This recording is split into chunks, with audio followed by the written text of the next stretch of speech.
एषा ते विहिता सांख्ये बुद्धिर्योगे तीक्ष्णा तृष्णु बुद्धा युक्त यथा पार्थ कर्म बंध प्रहास्यसि। यहाँ मैंने वैशेलिक अध्ययन यानी सांख्य द्वारा इस ज्ञान का वर्णन किया है।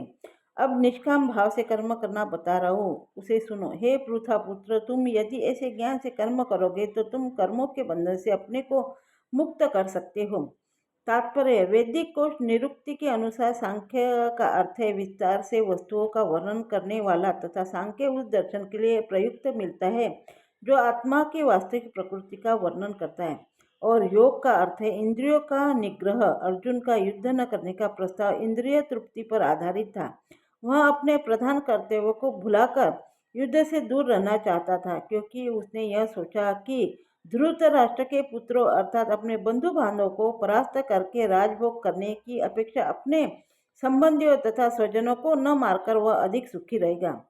दोनों ही प्रकार से मूल सिद्धांत तो इंद्रिय तृप्ति था। उन्हें जीतने से प्राप्त होने वाला सुख तथा स्वजनों को जीवित देखने का सुख, ये दोनों इंद्रिय तृप्ति के धरातल पर एक है, क्योंकि इससे बुद्धि तथा कर्तव्य दोनों का अंत हो जाता है। अतः कृष्ण ने अर्जुन को बताना चाहा कि वह अपने पितामह के शरीर का वध करके उनके आत्मा को नहीं मारेगा।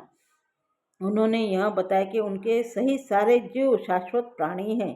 वे भूतकाल में प्राणी थे, वर्तमान में भी प्राणी रूप में और भविष्य में भी प्राणी बने रहेंगे, क्योंकि हम सब शाश्वत आत्मा हैं।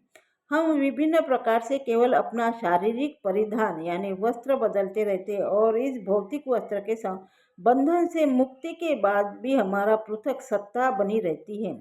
भगवान कृष्ण द्वारा आत्मा तथा शरीर का अत्यंत विशद वैश्लेषिक अध्ययन प्रस्तुत किया गया और निरुक्ति कोश की शब्दावली में इस विशद अध्ययन को यहाँ सांख्य कहा गया है।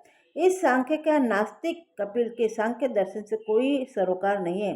इस नास्तिक कपिल के सांख्य दर्शन से बहुत पहले भगवान कृष्ण के अवतार भगवान कपिल ने अपनी माता देवहूति के समक्ष श्रीमद् भागवत में वास्तविक सांख्य दर्शन पर प्रवचन किया था। उन्होंने स्पष्ट बताया कि पुरुष या परमेश्वर क्रियाशील है और वे प्रकृति पर दृष्टिपात करके सृष्टि की उत्पत्ति करते हो।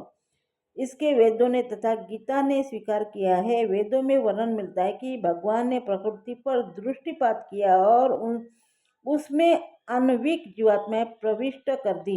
ये सारे जीव भौतिक जगत में इंद्रिय तृप्ति के लिए कर्म करते रहते हैं और माया के वशीभूत होकर अपने को भोक्ता मानते रहते हैं। इस मानसिकता की चरम सीमा भगवान के साथ सायुज्य प्राप्त करना है।